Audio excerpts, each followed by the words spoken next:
we have filed a complaint against Mr. Rahul Gandhi for physical assault and incitement. हमने श्रीमान राहुल गांधी जी के खिलाफ Delhi police में शिकायत दर्ज कराई है उनके द्वारा शारीरिक हमला और उकसाने के लिए।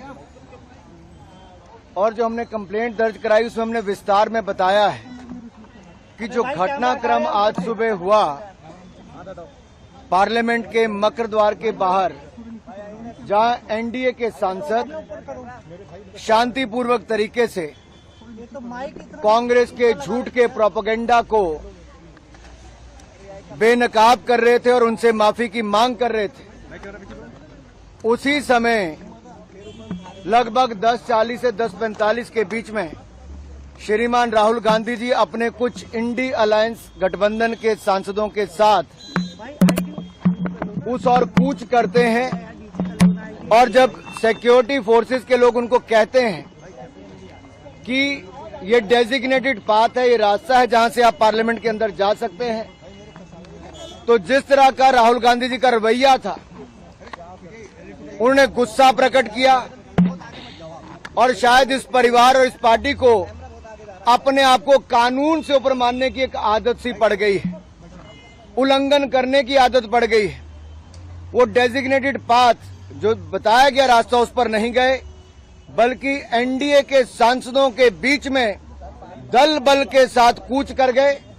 उन्होंने अपने साथी सांसदों को उकसाया भी और इस भावना के साथ, दुर्भावनापूर्ण रवैये के साथ वो आगे बढ़े, जिससे उनको पता था कि सीढ़ियों पर खड़े लोग सांसदों को चोट लग सकती है, गंभीर चोट लग सकती है।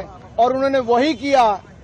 उस धक्के में जहां एक और मुकेश राजपूत जी सिर के बल गिरे, उनको सिर के पीछे चोट लगी, वहीं पे पूर्व मंत्री और सांसद प्रताप सारंगी जी के आगे सिर फट गया है।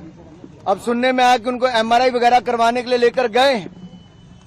यही नहीं, ये शारीरिक हमला करना और उकसाने का काम उन्होंने किया है। हमने सेक्शन 109, 115, सेक्शन 117, सेक्शन 125, सेक्शन 131 और सेक्शन 351 के अंतर्गत उनके खिलाफ कंप्लेंट दर्ज करवाई है। और अगर मैं आपको कहूं तो सेक्शन 109 अटेम्प्ट टू मर्डर है, section 109 is attempt to murder, section 109 is voluntarily causing hurt, section 117 is voluntarily causing grievous hurt, section 125 act of endangering life or personal safety of others, section 121 use of criminal force and section 351 criminal intimidation। इसको लेकर जब हमने ये इन धाराओं के अंतर्गत ये complaint दर्ज कराई है, तो सीधे तौर पर ये दिखाता है कि राहुल गांधी जी ने एक सोची समझी तरीके से जो रास्ता तय किया गया था उस पर नहीं गए, दल बल का प्रयोग किया, अपने साथी सांसदों को उकसाया और जिसके कारण गंभीर चोटें 2 सांसदों को लगी है। और जिस तरह का दुर्व्यवहार उन्होंने किया, एक महिला सांसद जो नागालैंड से आती है, अनुसूचित जनजाति से हैं, प्रण कौनियाक जी, उन्होंने राज्यसभा के चेयरमैन के सामने भी जो अपनी बात रखी है, वो राहुल गांधी जी के महिलाओं के प्रति रवैये को लेकर भी दिखाता है। और अगर आप उसके बाद देखिए, जब डॉक्टर हेमांग जोशी जी जो हमारे वडोदरा के सांसद हैं, जिन्होंने कंप्लेंट दर्ज कराई, ये राहुल गांधी जी को प्रोटेस्ट के दौरान जब लाए भी कि आइए आपके इस सोच के कारण और आपके जो आपने धक्का दिया है उसके कारण गंभीर चोट सांसद को लगी है, तो आप राहुल गांधी जी का वो वीडियो देखिए। राहुल जी की वो अहंकार, वो अत्याचार करने के बाद भी उनका अहंकार कम नहीं हुआ। और ये अहंकार इतना था कि एक सांसद को जो सिर पर गंभीर चोट लगी, खून निकल रहा था, उनका हाल भी नहीं पूछा और अपनी अकड़ में वहां से चले गए। जबकि एक महिला सांसद डॉक्टर शबरी बायरेड्डी जो आंध्र प्रदेश से आती हैं, टीडीपी की सांसद हैं, उन्होंने फर्स्ट एड देने का काम, खून रोकने का काम उनका किया।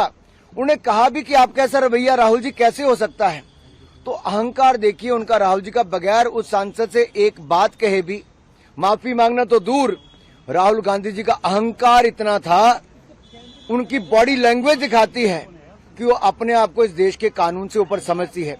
हमने पुलिस थाने में इतना कहा कि कानून के अंतर्गत इन धाराओं के अंतर्गत आप जांच कीजिए और उचित कार्रवाई करने का काम कीजिए।